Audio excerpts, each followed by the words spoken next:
തിരുവനന്തപുരം ഭാഗത്തൊക്കെ സദ്യയിലേക്കൊക്കെ വിളമ്പുന്ന ബോളിയുടെ റെസിപ്പിയാണ് കേട്ടോ ഇന്ന് ഷെയർ ചെയ്യുന്നത്. ഈ ഒരു ബോളിയും അതിൻ്റെ കൂടെ പായസമൊക്കെ കൂട്ടി കഴിക്കാൻ അടിപൊളി ടേസ്റ്റ് തന്നെയാണ് കേട്ടോ. നമ്മുടെ ഈ ഒരു ഭാഗത്തൊന്നും, അതായത് മലപ്പുറം ഭാഗത്തൊന്നും ഇങ്ങനെ ബോളിയും പായസമൊന്നും സദ്യയിൽ വിളമ്പാറില്ല. എന്നാലും ഇവിടെയുള്ളവർക്ക് എല്ലാം ഇത് ഇഷ്ടമാണ് കേട്ടോ. എവിടെയുണ്ടെങ്കിലും പോയി കഴിക്കുന്നവരാണ് നമ്മളെല്ലാവരും. അപ്പോൾ നമുക്ക് എങ്ങനെയാണ് ഈ ഒരു ബോളി വീട്ടിൽ തന്നെ റെഡിയാക്കി എടുക്കുക എന്നുള്ളത് നോക്കാം. അപ്പോൾ ആദ്യം തന്നെ ഞാനിവിടെ 2 കപ്പ് മൈദയാണ് കേട്ടോ എടുത്തിട്ടുള്ളത്. അതൊരു ബൗളിലേക്ക് ചേർത്ത് കൊടുക്കുന്നുണ്ട്. ഇനി ഇതിലേക്കൊരു 1/2 ടീസ്പൂണ് ഉപ്പും പിന്നെ ഒരു 1/4 ടീസ്പൂണ് മഞ്ഞൾപ്പൊടിയും ചേർത്ത് കൊടുക്കുന്നുണ്ട് കളറിന് വേണ്ടിയിട്ട്. ഈ ഒരു മഞ്ഞൾപ്പൊടിക്ക് പകരം നിങ്ങൾക്ക് ഫുഡ് കളർ ചേർക്കണമെങ്കിൽ അങ്ങനെയും ചേർക്കാം കേട്ടോ. ഞാനിപ്പോൾ മഞ്ഞൾപ്പൊടിയാണ് ചേർത്ത് കൊടുക്കുന്നത്. ഇനി ഒന്നങ്ങ് നന്നായിട്ട് മിക്സ് ചെയ്ത് കൊടുക്കാം. എന്നിട്ട് ഇതിലേക്ക് ആവശ്യത്തിന് വെള്ളം ഒഴിച്ച് കൊടുത്തിട്ട് ഒന്ന് കുഴച്ചെടുക്കണം. നമ്മൾ ചപ്പാത്തി മാവിനേക്കായി ഒന്നും കൂടെ ലൂസായിട്ട് വേണം കേട്ടോ ഈ ഒരു ബോളിയുടെ മാവ് കുഴച്ചെടുക്കാൻ വേണ്ടിയിട്ട്. അപ്പോൾ ഇതുപോലെ നല്ല സോഫ്റ്റായിട്ടൊന്ന് കുഴച്ചെടുത്തതിന് ശേഷം ഇനി നമുക്കിതിലേക്ക് ഇതിൻ്റെ മുകളിലേക്ക് നല്ലെണ്ണ ഒഴിച്ചു കൊടുക്കാം. ഞാനിവിടെ 1 ടേബിൾ സ്പൂൺ നല്ലെണ്ണയാണ് ഒഴിച്ചു കൊടുക്കുന്നത്. ഇതിൽ കൂടുതൽ വേണമെന്നുണ്ടെങ്കിൽ ഒഴിച്ചു കൊടുക്കാം കേട്ടോ. പക്ഷേ നമ്മൾ കൂടുതൽ ഒഴിച്ചു കൊടുത്താൽ അങ്ങനെ വേസ്റ്റായി പോവും. അപ്പോൾ ഞാൻ 1 ടേബിൾ സ്പൂൺ നല്ലെണ്ണയാണ് കേട്ടോ ഒഴിച്ചു കൊടുക്കുന്നത്. ഈ നല്ലെണ്ണ ഒന്ന് മാവിൻ്റെ എല്ലാ ഭാഗത്തും ഇതുപോലെ ഒന്ന് ആക്കി കൊടുത്തതിന് ശേഷം പിന്നെ നമുക്കിതൊന്ന് റെസ്റ്റ് ചെയ്യാൻ വേണ്ടിയിട്ട് മാറ്റി വെക്കാം. സമയം ഉണ്ടെങ്കിൽ 1 മണിക്കൂർ വരെ വെക്കുന്നത് നല്ലതാണ്. അപ്പോൾ ഞാനിപ്പോൾ ഇവിടെ അരമണിക്കൂറാണ് കേട്ടോ ഇത് മാറ്റി വെക്കുന്നത്. അരമണിക്കൂർ ഇതൊന്ന് അടച്ചു വെക്കാം. അപ്പോഴേക്കും നമുക്ക് ഫില്ലിംഗ് ഒക്കെ റെഡിയാക്കി എടുക്കാം. അപ്പോൾ അതിന് വേണ്ടിയിട്ട് 1 കപ്പ് കടലപ്പരിപ്പ് കുതിർത്തെടുത്തതാണ് കേട്ടോ. ഈ ഒരു കടലപ്പരിപ്പ് കുതിർത്തെടുത്താൽ പെട്ടെന്ന് വെന്ത് കിട്ടും. 1-2 മണിക്കൂർ ഒന്ന് വെള്ളം ഒഴിച്ച് വെച്ചാൽ മതി. അപ്പോൾ അത് കുക്കറിലേക്ക് ഇട്ട് കൊടുത്തിട്ട് ആവശ്യത്തിന് വെള്ളം ഒഴിച്ച് കൊടുത്ത് നന്നായിട്ടൊന്ന് വേവിച്ചെടുക്കാം. ഇത് വെള്ളം ഒഴിച്ചു കൊടുക്കുമ്പോൾ ഒരുപാട് വെള്ളം വേണ്ടി വരില്ല കേട്ടോ. കുതിർത്തതായതുകൊണ്ട് അങ്ങനെ കടലപ്പരിപ്പ് നന്നായിട്ട് തന്നെ ഇപ്പോൾ വെന്ത് വന്നിട്ടുണ്ട്. ഇതിലുള്ള വെള്ളമൊക്കെ വറ്റി വന്നിട്ടുണ്ട് കേട്ടോ. വെള്ളമൊന്നും ഒരുപാട് ഏറെയായിട്ട് വന്നിട്ടില്ല. അപ്പോൾ നന്നായിട്ട് ഇതുപോലെ അങ്ങ് ഒന്ന് പൊടിയുന്ന ആ ഒരു രീതിയിൽ വെന്ത് കിട്ടണം.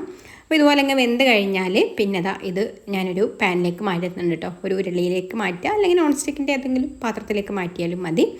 ഇനി നമ്മളിതാ മിക്സിയുടെ ജാറിലേക്ക് ഞാനിവിടെ 1 കപ്പ് പഞ്ചസാരയും പിന്നെ ഒരു 3 ഏലക്കായയും അതുപോലെ ഒരു ചെറിയ കഷ്ണം ജാതിക്കയുടെ കഷ്ണം കൂടി എടുത്തിട്ടുണ്ട്. അത് പഞ്ചസാരയിലേക്ക് ഇട്ട് കൊടുത്തിട്ട് ഒന്ന് നന്നായിട്ട് പൊടിച്ചെടുക്കാം. ആ ഏലക്കായയുടെ തൊലി അങ്ങ് മാറ്റിയിട്ട് കുരു മാത്രം എടുത്താൽ മതി കേട്ടോ. ഇനി ഇതിലേക്ക് നമ്മൾ ആ ഒരു കടലപ്പരിപ്പിലേക്കാണ് കേട്ടോ ഈ ഒരു പൊടിച്ചത് ചേർത്ത് കൊടുത്തിട്ടുള്ളത്. എന്നിട്ട് ഫ്ലെയിം ഓൺ ആക്കിയിട്ട് ഇത് നന്നായിട്ടൊന്ന് മിക്സ് ചെയ്ത് ഒന്ന് ഈ ഒരു പഞ്ചസാരയൊക്കെ ഒന്ന് ഉരുകി ഇതൊന്ന് ഡ്രൈ ആയി വരണം കേട്ടോ നന്നായിട്ട്. ഇതിൽ വേണമെങ്കിൽ നമുക്ക് 1-2 ടീസ്പൂൺ നെയ്യും കൂടി ചേർത്ത് കൊടുക്കാം. വേണമെങ്കിൽ ചേർത്ത് കൊടുത്താൽ മതി, വേണ്ടെങ്കിൽ ഒഴിവാക്കാം. നെയ്യും കൂടി ചേർത്ത് കൊടുക്കുന്നത് നല്ലതാണ്. ഇനി നന്നായിട്ട് ഇതുപോലെ ഇളക്കി ഇതുപോലെ ഡ്രൈ ആയി കഴിഞ്ഞാൽ പിന്നെ ഫ്ലെയിം ഓഫാക്കി ചൂടാറാൻ വേണ്ടിയിട്ട് മാറ്റി വെക്കാം. ചൂടാറി വന്നിട്ട് മിക്സിയുടെ ജാറിൽ ഇട്ട് കൊടുത്തിട്ട് ഇതുപോലെ അങ്ങ് പൊടിച്ചെടുക്കണം കേട്ടോ. കുറേശ്ശെ ഇട്ട് കൊടുത്തിട്ട് പൊടിച്ചെടുത്താൽ മതി. അപ്പോൾ ഞാനെല്ലാം ഇവിടെ പൊടിച്ചെടുത്തിട്ടുണ്ട്. ഇനി ഇതിൽ നിന്ന് കുറേശ്ശെ എടുത്തിട്ട് ഇതുപോലെ കയ്യിൽ വെച്ചിട്ട് നന്നായിട്ടൊന്ന് ഉരുട്ടി ഈ ഒരു വലിപ്പത്തിലുള്ള ഓരോ ബോളാക്കി എടുക്കാം. ഇനി നമ്മൾ നേരത്തെ റെഡിയാക്കി വെച്ചിട്ടുള്ള മൈദ മാവിൽ നിന്നും കുറേശ്ശെ എടുത്തിട്ട് ഇതുപോലെ കയ്യിൽ വെച്ചിട്ട് നന്നായിട്ട് ഒന്ന് പരത്തി എടുത്തതിന് ശേഷം അതിൻ്റെ ഉള്ളിൽ ഈ ഒരു കടലപ്പരിപ്പിൻ്റെ ബോൾ വെച്ച് കൊടുക്കുക. എന്നിട്ട് നന്നായിട്ട് ഇതുപോലെ അങ്ങ് കവർ ചെയ്ത് ഒട്ടിച്ച് കൊടുത്തിട്ട് ഇതൊന്ന് പരത്തിയെടുക്കണം. പരത്തിയെടുക്കാൻ വേണ്ടിയിട്ട് അരിപ്പൊടിയാണ് കേട്ടോ ഞാൻ യൂസ് ചെയ്യുന്നത്.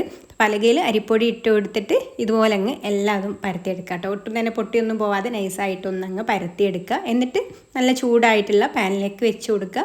ഒരു സൈഡ് റെഡി ആയിട്ട് വരുമ്പോൾ ഒന്ന് തിരിച്ചിട്ട് കൊടുക്കുക. എന്നിട്ട് ഈ ഒരു ഭാഗത്ത് നെയ്യൊന്ന് കുറേശ്ശെ ആക്കി കൊടുക്കുന്നുണ്ട്. എന്നിട്ട് വീണ്ടും തിരിച്ചിട്ട് കൊടുത്തിട്ട് മറ്റേ ഭാഗത്ത് നെയ്യൊന്ന് ആക്കി കൊടുത്തതിന് ശേഷം വീണ്ടും ഒന്ന് മറിച്ചിട്ട് കൊടുക്കുമ്പോൾ ചെറുതായിട്ട് ഇങ്ങനെ പൊള്ളി വരും കേട്ടോ. അപ്പോൾ അതങ്ങ് പൊങ്ങി കഴിഞ്ഞാൽ തന്നെ വെന്ത് വന്നു. അപ്പോൾ ഇതുപോലെ അങ്ങ് ആയിക്കഴിഞ്ഞാൽ എടുക്കാം. അപ്പോൾ ഇത്രയേ ഉള്ളൂ. നല്ല സൂപ്പർ ടേസ്റ്റിലുള്ള ബോളി റെഡി ആയിട്ടുണ്ട്. ഇത് വെറുതെ കഴിക്കാൻ തന്നെ നല്ല ടേസ്റ്റാണ് കേട്ടോ. അപ്പോൾ പായസം കൂടി കൂട്ടിയിട്ടാണ് കഴിക്കുന്നത്, പാലട പായസം. അപ്പോൾ പായസം കൂടെ കൂട്ടിയിട്ട് ബോളി കഴിക്കാത്തവരുണ്ടെങ്കിൽ ഒന്ന് ഉണ്ടാക്കി കഴിച്ച് നോക്കൂ കേട്ടോ. അടിപൊളി ടേസ്റ്റാണ്. ഇഷ്ടമായിട്ടുണ്ടെങ്കിൽ ലൈക്ക് ചെയ്യാനും ഷെയർ ചെയ്യാനും ചാനലൊന്ന് സബ്സ്ക്രൈബ് ചെയ്യാനും ഫേസ്ബുക്കിലാണ് കാണുന്നുണ്ടെങ്കിൽ പേജ് ഒന്ന് ഫോളോ ചെയ്ത് സപ്പോർട്ട് ചെയ്യാനും കൂടി മറക്കല്ലേ. അപ്പോൾ ഇനി മറ്റൊരു നല്ല റെസിപ്പിയുമായിട്ട് അടുത്ത വീഡിയോയിൽ കാണാം. Thanks for watching.